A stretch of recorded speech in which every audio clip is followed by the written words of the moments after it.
The What's Neat This Week podcast is supported by enthusiastic model railroaders just like you.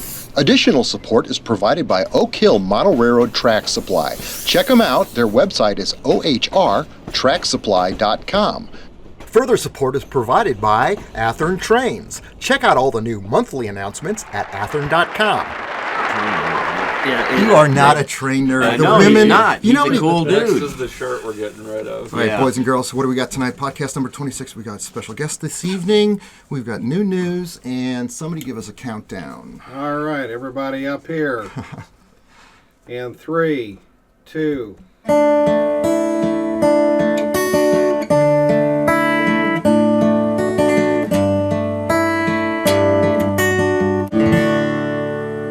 This is the What's Neat This Week podcast for February 17th, 2018. This is podcast number 26. We've got a really special show tonight, and I always say that. But first, I want to start out with a special guest that we've got this evening, and that's Campbell Rice. Came all the way from Arkansas to be with us this evening. Russellville, Arkansas, down there in God's country. But he's going to discuss a little bit about RailPro with us this evening. I've also got Daniel Coombs. I've got Michael Buddy. We've got Dirk Reynolds behind camera number 1. And Dirk, show us Jeff Meyer running camera number 2 over there with his son. Thank you. Son Connor. You guys are awesome. Thank you for helping out. I want to start out this show with a special announcement. I love it when we can do this, and that's the whole point of this podcast, is to keep everybody current on what's new in the industry before you can see it anywhere else. And tonight is no different. Tonight, for the very first time seen anywhere in the United States or the rest of the world, you now see the Microengineering brand new double crossover. Or is that a single crossover? That's a single crossover. They make it right hand and left hand, so you can get from here and then get from there without having to flip it upside down.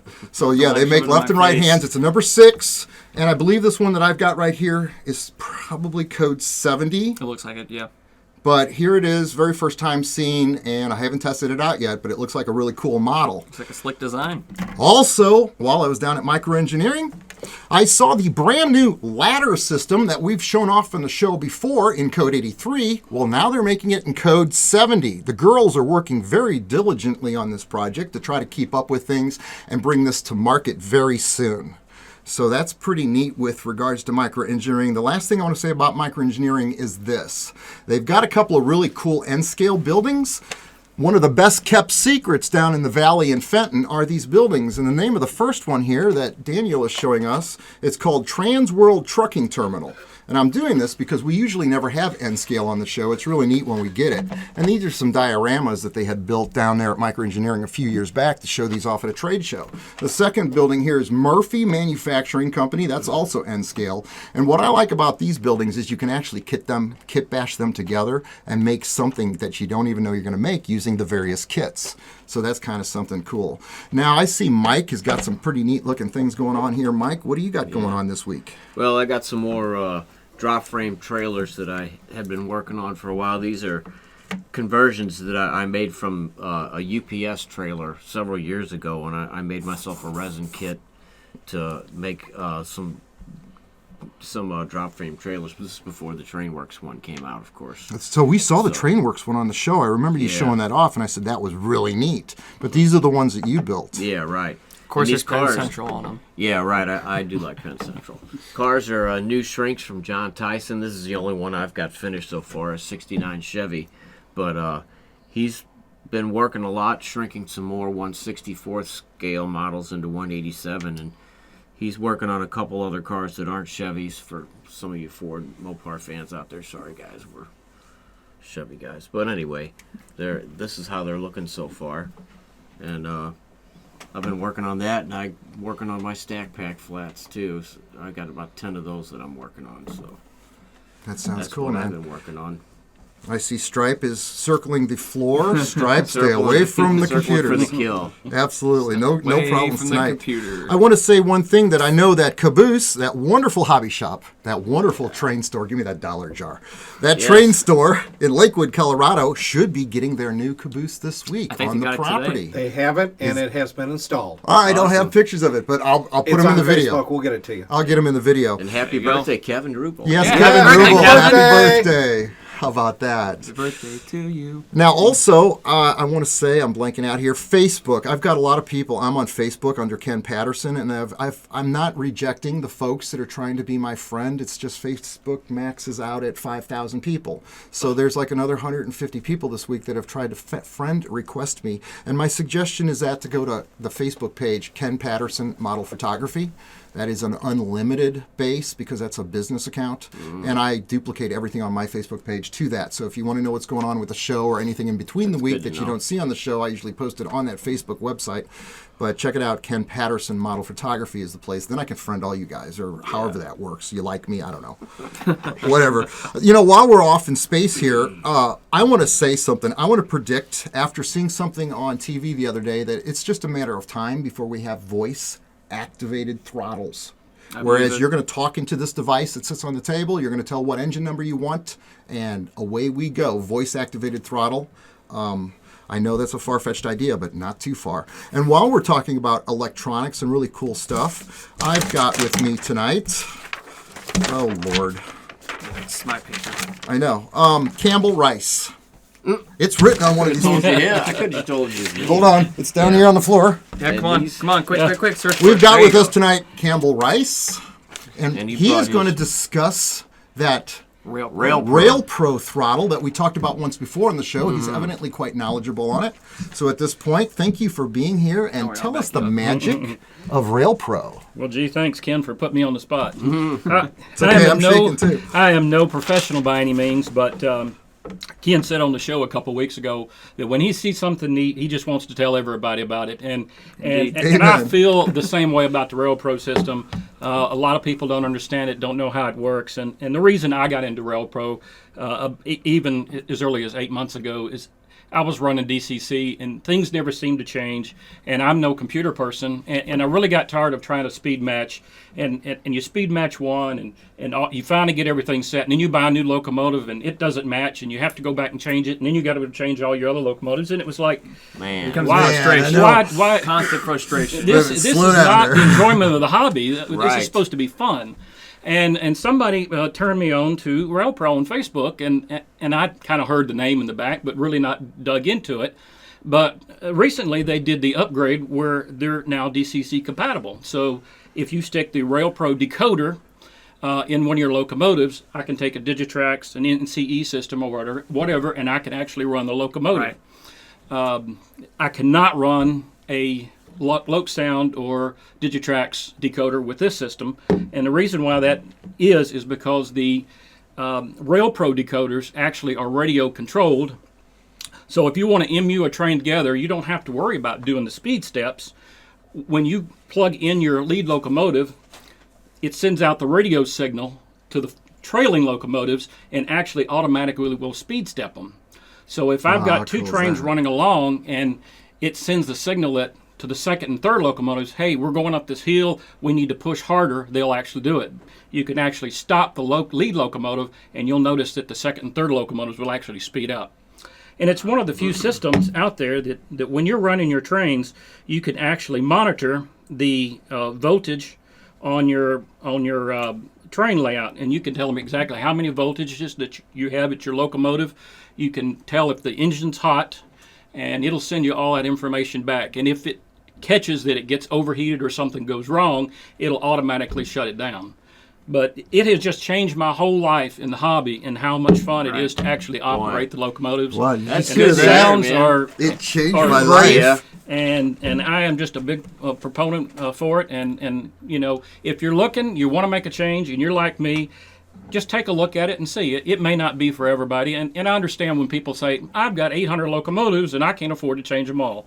And I understand that. I had about 25, and that's usually where my cutoff is. So gradually I'm changing everything over to Rail Pro, and no reason to ever go back. I love it. Right. Yeah. Very and interesting. and it's like Super interesting. you run your whole layout through that. Your turnouts and you've got accessories. Yes. It's just in the palm of your hands. And Mike, that's also Right. your kind of technology that you can get frustrating, into. CV programming configurations and all that. That's Exactly. what totally turned me off about it. I'm not good with computers, and I probably never will be. And you also discovered this wireless cell phone app. Right. I mean, there's a lot of cool things coming out now that I have to look forward to. Yeah. Being an old guy that doesn't know anything about Now it. that you got I'll time help you too. with it. There's if you're interested more, there's two ways you can get information. Of course, go to the Rail Pro website. There's also a Rail Pro users group. You can Google that, and a Rail Pro Facebook group. And what's the guy that owns that company? Tim Ring is the That's owner of it. Tim Ring. And there's not a lot of companies that you can pick up the phone even on Saturdays and call, and you'll get the owner. And Yeah. he's willing to work through, and he's just a great guy. Well, after we're done with the podcast, we'll have to play with that tonight because I'm interested in knowing more about it. There's a and What's if Neat there's segment right I'm there. telling you what, yeah, that's for the main Does show he for ever sure. do train shows? If we've or got something really good, how long are you in town just for? Well, till Tuesday.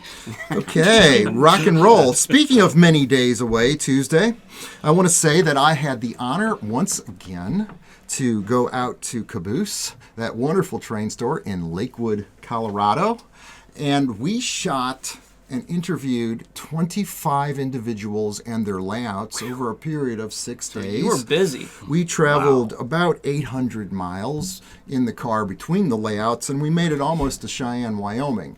And I saw a lot of dirt out in Colorado, but I still didn't get any of it. But what a magnificent whirlwind tour of a lot of great layouts, of which we will see in upcoming episodes of What's Neat over at Model Road Hobbyist Magazine. I want to give a shout out to Jess Adams for helping me with the camera work. Jess, brother, you did a fantastic job. Thank you so much for helping me, and I look totally forward to working with you the next time, brother. So that's all good. And also, I want to say thank you very much to Kevin Rubel for driving me around and being a great host for me for that entire week. I got to enjoy a beautiful 3-inch snowfall one of the evenings. They've got more stars out in Colorado than you can shake a stick at. I mean, It's beautiful out it there. was a vacation. Don't tell my wife, but Relaxation. granted, it is a little bit of work to do 25 layouts, but not really, because it Enjoyable work. wasn't until 4 a.m. every day. But it was a great experience. Thank you very much. One of the layouts that I'm going to run in the first April coming up issue of What's Neat at Model Road Hobbyist Magazine is John Parker's Bnsf layout. It is a very magnificent operating layout. It's literally been thought through to the point where he's got aisle space, carpeting, valances on top and the bottom. It's a double-decker layout with 2 mushrooms and 3 helixes. It is an operator's layout, and it was absolutely... I got lost. It's so big, I got lost in it. Man. And I'm going to feature him in April's show, and I just want to thank you very much for allowing us to show off your beautiful work. It is just awesome. And also now, John had something to say to us on the show about helixes, because as you recall, I don't remember which episode that we talked about I think it was helixes. episode 5 or 6, and that was the one the power went out abruptly. That's the one where the electric went out, and then Chris kept bringing it up again, those helixes. And our opinion kind of was, We don't like helixes, and I got a lot of flack for that on the internet. But I saw a lot of helixes at all these various layouts. They absolutely work. And John has a message for us on the show about helixes. It lasts about, if I edit it correctly, less than about 1 minute and 15 seconds. So with that further ado, I want to let John Parker talk to us now about helixes. Okay, Ken, I know you don't like helixes, but I'm here to tell you that helixes operate perfectly on the Bnsf Fall River Division. So we've got a helix here, helix situation to get from one level to the other on the mushroom. And when the trains are in the helix, they're detected so the operators can see how their train is progressing as they come down or up the helix. So it'll be coming out the bottom here in just a minute. But in my opinion, as long as the helixes are built well, they can function just perfectly. And we've had absolutely no problems whatsoever. I'm a big proponent of helixes, as well as continuous runs to get from one level to the other, but helixes just are not a problem whatsoever. So we should have a train coming out here, out of the bottom of the helix. He's on the lower level, on his way out. Okay, so the lights indicate what level of the helix the train is on. And this grain train just came through the bottom level, and he's out on the very bottom level of the helix. You can still see it's detected. And this is a herniated helix, meaning that one level is actually further out towards the aisle than the other levels of the helix, and that provides more visibility while the train is still in the helix process. So Ken, you can see in this example the helix works just perfectly. We've had absolutely no problems. Again, if the helix is built well, constructed well, detected, it just functions without an issue. It's perfect. And so that was that quick thing for John. Thank you, Mike. What did you think about that? I'm impressed. Like he said, the construction of it is the most important. To make sure the operation is hassle-free. And how about that system of lighting where you actually yeah. could tell where the train was? Yeah. Wow. That was pretty hot. Pretty amazing. Thank you, John, for playing along with us. We love you, was. brother. Yep. What a Yeah. magnificent work of art you've created with your BNSF layout. Thank you for that. Now, a few things I want to say about Caboose. While I was out there, the paint department blew me away. It was an entire aisle of paint, probably no less than 45 feet long, and the shelves were full to the brink. I didn't know there was that much model paint available Like out the there. Home Depot of model paint. Home Depot, the DCC section, all behind glass, clearly displayed. Every manufacturer, I didn't know, my God, all the various brands and so many. The books, tons of books, and a lot of good rare books. Leave the mineral belts alone, those are mine. The scenery section covers the entire length of one of the walls in the store. And I panned a shot of the scenery section so y'all could see it, because I've never seen this much stuff in one store. That I is mean, a lot of if you scenery. took 2 aisles of the Gats show, you'd have that much scenery product. But one thing that stuck out with me was these really cool pine trees that are now being created where they actually look like real pine trees. They droop. So there's some real sleepers hanging on that shelf in the store. And Mike, I got some video clips of the vehicle aisle for you. A lot of containers, a lot of, look at all all those mini metal All cars. The vehicles, Rico. That's it. I got a Rico rack here shot for you. The Rico stuff and the Woodland Scenics Just Plug lighting cars were there. They had a lot of automobiles. And the last thing I want to talk about that really caught my attention at the store the very first day I got there were the mini trains lines of HO scale models that run on N-scale track. Oh, yeah. Now this stuff is being imported by, I guess, Mini Trains is the name of the company. I think Fred Hill is the importer on that. I put a call into him so that we can learn more about this. But you can literally build a layout in an area of about 1.5 feet by 1.5 feet, and it still would make absolute total sense in this scale, as it's great for the mining and all the smaller sugarcane layouts and what have you. It's the same stuff that we used to see Dave Frary model when he modeled that HO, what was it, 2.5? Yeah. We love Dave Frary. I haven't heard from you in a long time. How you doing, Dave? And other than that, I think I am about to run out of stuff to talk about. Well, why not say our sponsors for this podcast? 'Cause We forgot have to say that. We have Jeff Otto over at Oak Hill Model Railroad Track Supply. I talked to Ed Dressel this week. They've got some new drawings and some new products coming online very shortly. Jeff is thrilled with the response that he's gotten from the podcast, and the folks that have been getting his stuff love it. So thank you very much, Jeff Otto, for sponsoring the thank you. show. Hats off also, thank you, Athern, for sponsoring the show for us. And soon to be, my wonderful friends, I call them a family, and that's the folks at Wathers. I've been in discussions with them, and I think we're going to start sponsoring the podcast with them in about 2 weeks. And I look forward to Sounds finding good. out what all the new products are from Wathers in a quick manner, especially that electrical new system they've created for switches and running your layout. They Yeah, built a servo clear box motors for and it. all that. That looks fascinating. That looks like a What's Neat section, guys. It does. So thank you very much for my family and friends at Wathers. So, Daniel, didn't you have a couple guys you wanted to Well, yes, give a shout okay. out to? So, for Andrew Gray and John Ryan, I've been talking to you guys this week on Facebook. So, first, Andrew Gray from McHenry, Illinois.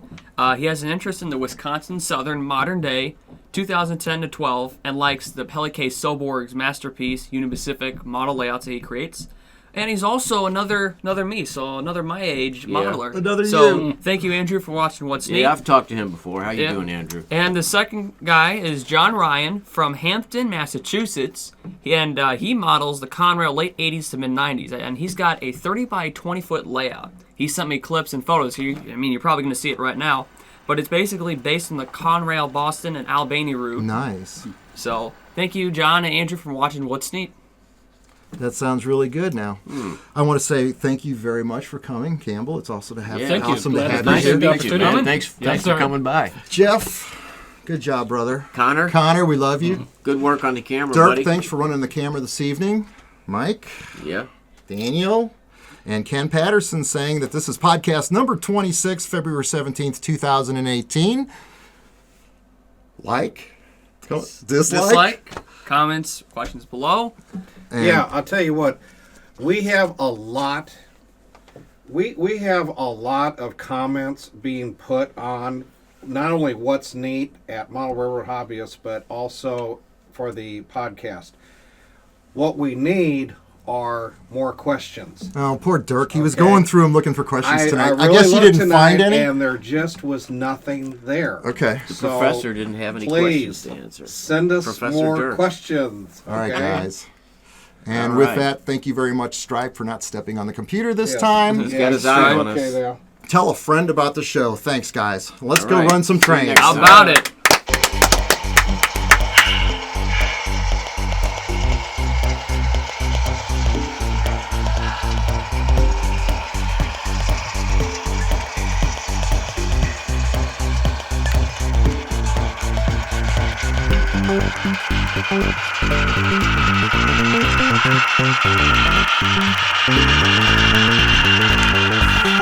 Thank you.